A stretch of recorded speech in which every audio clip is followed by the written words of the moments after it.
was following the drum channel content since I was a kid, and now being here for me, it's like such a huge honor to me. Thank you. When he started going into like hyperdrive, the thing just completely took off to another planet.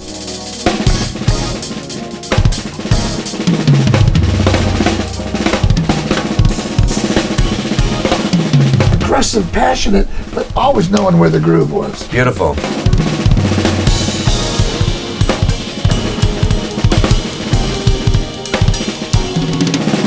And then there was the super fast right hand over the three toms. You know, Greg and I were going on here just going, Whoa!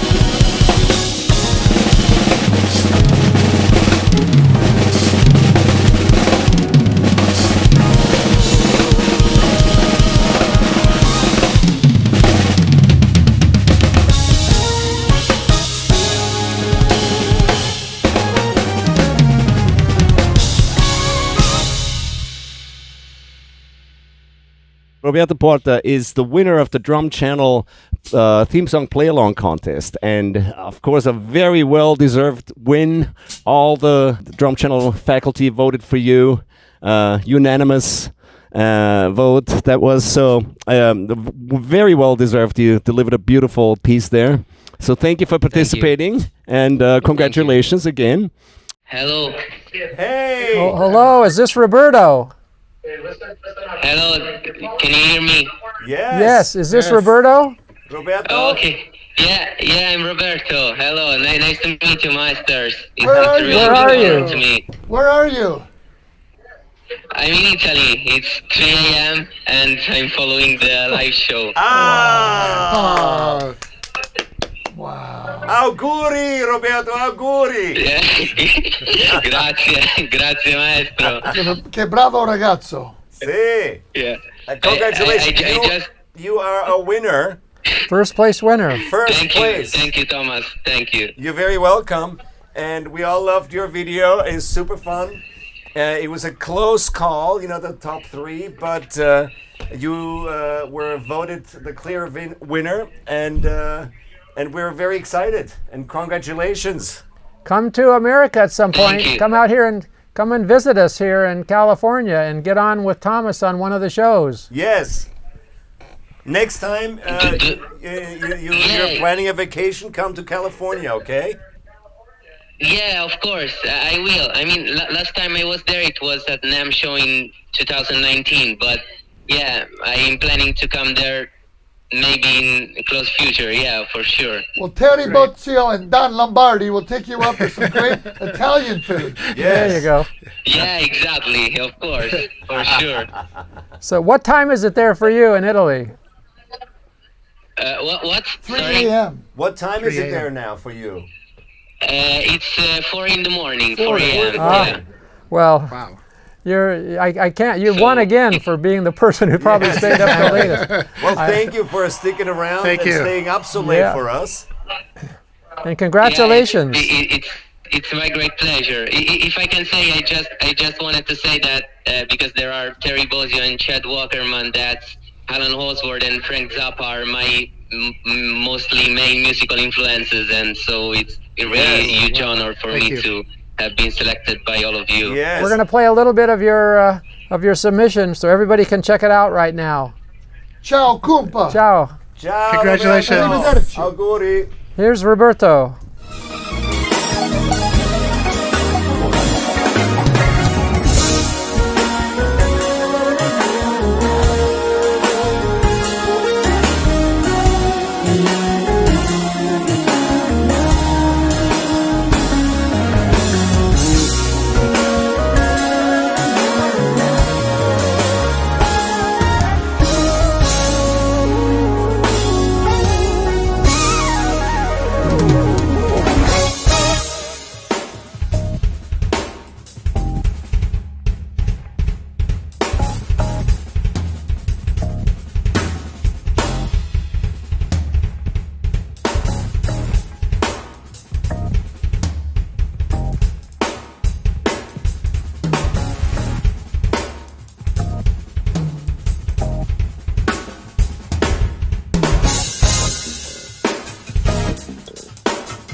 Great. You guys remember him. What would you have to say, Terry? For me, I think the thing that well, first of all, the whole package was nice. You know, I really liked the music. I liked the vamp that he was just soloing over. And then there's a Latinish influence that he has in his playing that really has the, you know, he knows the difference between on the beat and off the beat at any subdivision that he's playing in. And I think that's an important thing, you know, to know as a drummer. And so that's pretty much what put me over the top on Roberto. I felt he was, you know, as a personal taste, that was the thing that did it for me. Mm-hmm. Yeah. Chad, your remembrance. You heard him this time, and I know you saw it when you chose him. Oh yeah, it's super impressive. But again, for me, what impressed me first was he could groove. Right. Number one, because I mean, if you just had that superhuman ability of that technical stuff that he does without the groove, it wouldn't hit me. But he does have the groove, and when he started to going into like hyperdrive, it was the thing just completely took off to another planet. Right. You know? Right. Yeah. But the time didn't suffer Right. ever. Yeah. It was on, and he made those, like you say, the vamp, those hidden ba ba two. You know, it was always solid, even when he was doing all the fast stuff. So it's totally valid. Mm-hmm. You know, it's that's very, very impressive. But because it started with music, Yeah. and then it just grew into this whole other thing. It was just super impressive. Yeah. Yeah. Yeah. He started with Great job. Congratulations. I couldn't agree more with what Terry and Chad both just said.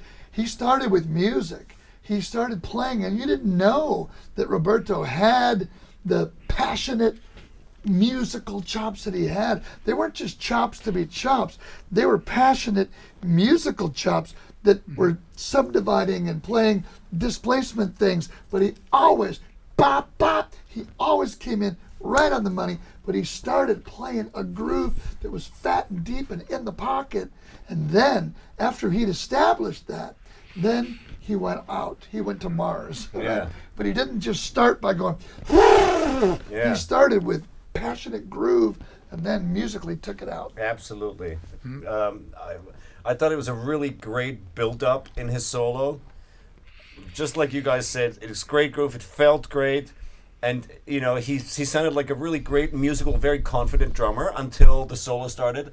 And then once he went into the, like, you know, the doubles with the kick drum and the interesting displacement with the snare, kind of soft, building it up, but kind of fast, you know, 30-second notes, kind of subdivisions, but syncopated. It was really cool. You could feel there, something's about to happen, you know, because when somebody plays that kind of stuff so well and precise and so much in time, and with a great feel, then you know there's a lot more where that came from, because that's a great opener for a solo, kind of low, subdued, and building tension, you know, and then building up, involving more toms and stuff, and then there was the super fast right hand over the three toms. You know, Greg and I were going and you're just going, What? It was like the Roadrunner in Coyote. You know, the Roadrunner goes off the cliff for a second. You go, oh no, he's going to fall down the canyon. But he goes right back. Yeah. Bop, bop. And then the kicks always, you know, really nailed them. So yeah, really great. I thought it was great performance altogether. Clearly somebody who's very well educated in music, and of course took inspiration from guys like you, and you know, incredible musicians like, you know, Alan Holdsworth and so forth. So clearly somebody who's really interested in great music and complex music, and has played that kind of music a bunch. You can tell, and not just alone at home, but with bands. I mean, he sounds like somebody who's working. you know, to me. So And really, you can hear some Alan Holdsworth road games and some secrets in there. Right. You know, stuff like that Yeah. that he was talking about, right? Yeah, And exactly. how much he loves Terry and Chad so Exactly. much. You could hear the influence. And like Terry said, kind of Latin-y, you know, just real aggressive, passionate, but always knowing where the groove was. Where did you record what you played? Where did you record? Where was that? And how did you feel on the day? Yeah, basically I recorded it on my studio, in my own studio in Italy. And that song, I felt like it's way more affording through many different aspects that concern about pockets and even the drum solo section. So I had the opportunity playing that song that, by the way, is called Sense of Home by Valeriy Stepanov. And because I could show the pockets and what the discipline of the pocket is to accompany a song in general. And then I had even the space during the drum solo section to phrase on it, build my own stuff. And I really could understand that this was really appreciated by all the judges. And so that's why I'm very happy about it. When did you realize, like, okay, maybe I can win this, or I got some attention? I mean, I was not focusing properly on winning or not.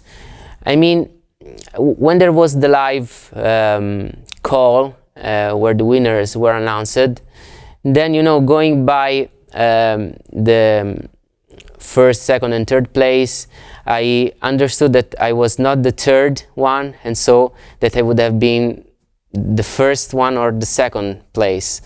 So maybe in that moment I realized, okay, maybe I can have some chances to win the contest, but anyway, it was totally unexpected, you know, to me, and, you know, it means a lot to having been judged by these great drummers. It's like a little dream coming true for me personally, yeah. Even because since I was a child, I always took a lot of inspiration from the drum channel contents, because it has always been, and it is still now, an important guide to me where to take informations about drums and music in general. So being here for me, it's like unbelievable, you know. And so that's how I feel personally. When did you first hear about Drum Channel, and did you become a member? I became a member, yes, of course, since some months from now, but I used to follow even other contents from drum channels since I was a child. So yeah, I got other memberships in the past. And I basically, the first time I discovered drum channel was properly on YouTube with some old videos watching guys like Ronald Bruner and yeah, Thomas Pridgen. And so from there it were like closely 2007 or 8, around that period. And from there, you know, since I was even a little kid, and I started to follow all the drum channel contents with all the great drummers giving courses them, and it's been really helpful for my growing path. Mostly I'm following a lot both master classes and micro courses. So a lot of master class like Thomas Pridgen or James Gadsden. I saw the one of Gergo Borlai, but many other drummers, you know, in their proper on the masterclass that they are performing on drum channel. And even micro courses, like I enjoyed particular the ones of Chad Walkerman, by Chad Walkerman, breaking down the Alan Holdsworth songs, the Matt Garska one, Cass Rodriguez, Virgil Donati explaining the applications of dotted 8 notes, independencies and stuff in odd meters even. And you know, it's been many other micro courses. I cannot remember all of them now, but mostly I'm focusing on micro courses and masterclass, and even the drum channel TV live that is on the website. Like I was catching some live duets with Terry Bozzio, and I remember Antonio Sanchez, and with other drummers, and it's very beautiful because they are orchestrating in that TV live like compositions duets, so not properly like trading solos, and that's what I even like from drums. Drum channel is different because it's involving drummers first that have many different style of playing, and each one that has even many different experiences that they share with people and students, you know, on drums.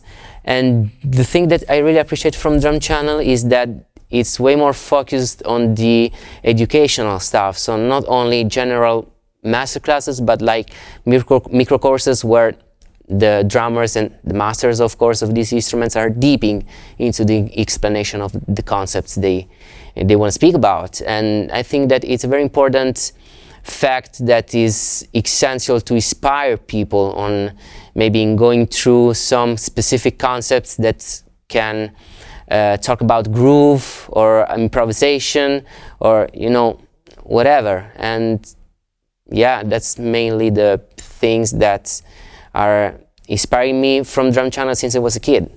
Talk about your journey as a musician. Like, what age did you start? When did you start to play with other musicians? When did you like join your first band? Tell me just Sure. your history up to today. Yeah, basically since my father got a musical shop for more than 30 years, so when I was a kid I had the opportunity to stay there a lot and to try lots of instruments, and drums came naturally to play to me since the beginning. So I started to play drums at the age of 2 basically, with my first toy drum set, so for fun. And at the same time watching even the videos of the great drummers like Steve Gadd, Jeff Porcaro, Kalayuta or Dave Weckl, and getting inspired from them, and playing for fun with my father that was showing me the great music of great artists, CDs like Steely Dan, different records, Toto or Greg Allman starting, and then the most popular rock bands. And then when I got the age of 4 or 5, as far as I remember, I started to join my first rock bands, so starting playing covers mostly.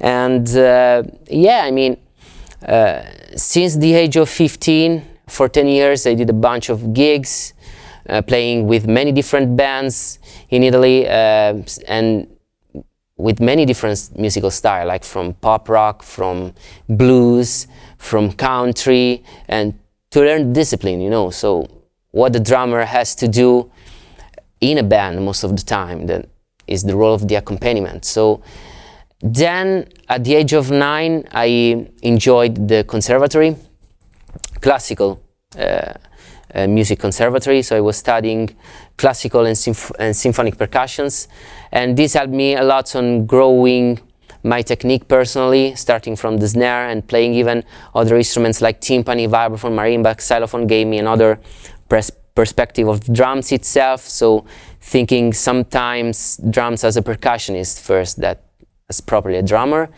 And at the same time I continued to joining my bands till I got graduated in the conservatory, and then starting from the age of my 20 years I started touring like internationally with artists internationally known. And yeah, that's basically my path. And I like to say that because of I enjoyed so many bands, and even I had someone in my family that could drive me into many different listenings of different musical styles. I am very versatile drummer, so I like to play from pop rock music to jazz, fusion, R&B, and whatever. And so I am very open-minded, and that's why drums is, you know, very beautiful to me to play. It's the main reason mostly. What do you want to do next? What is your dream for the next step of your career? The next step for me is like to do as many things as possible as recording session man, as live performer, clinician, teacher, everything that concerns the world of drums and music basically. And of course I'm coming from a country where music has its own, you know, history in most of the popular music, and I would like even to attend maybe for the future on what my plans basically are, a place where I could get way more inputs that could help me to grow. So that's why I personally find LA a very versatile place where you can put yourself with many different musical contests and musicians that are giving basically advices to make you grow. And so being in a place where the business of music is so various, so you can have the chance to work with many people as possible and in several different musical contests, and that's what I would like to do basically for my future. Yeah. Do you teach drums? Are you a teacher? I'm teaching drums, yeah, till some months ago, because, for example, in last year I've been touring for different months with pop star in Romania, so the teaching was not anymore possible for me as a stable weekly, job. But yeah, my father got, for example, School of Music in Italy, and when I'm there, in the periods when I'm in Italy, I have some students and I give drum lessons, of course. I give even online drum lessons from students that apply with me from many different countries.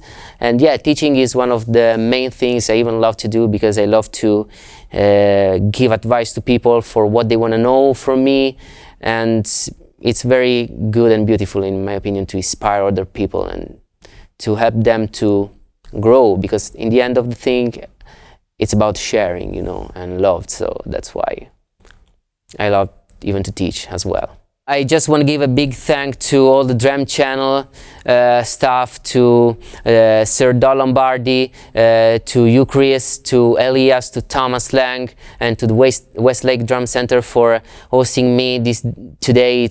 It has been an unbelievable day, and I will never forget. And having played with Thomas and having done all this stuff, it's just, a dream to me to be here, because like I said, I was following the Drum Channel content since I was a kid, and now being here for me, it's like heaven. So thank you everyone for having me here, and it's such a huge honor to me. Thank you.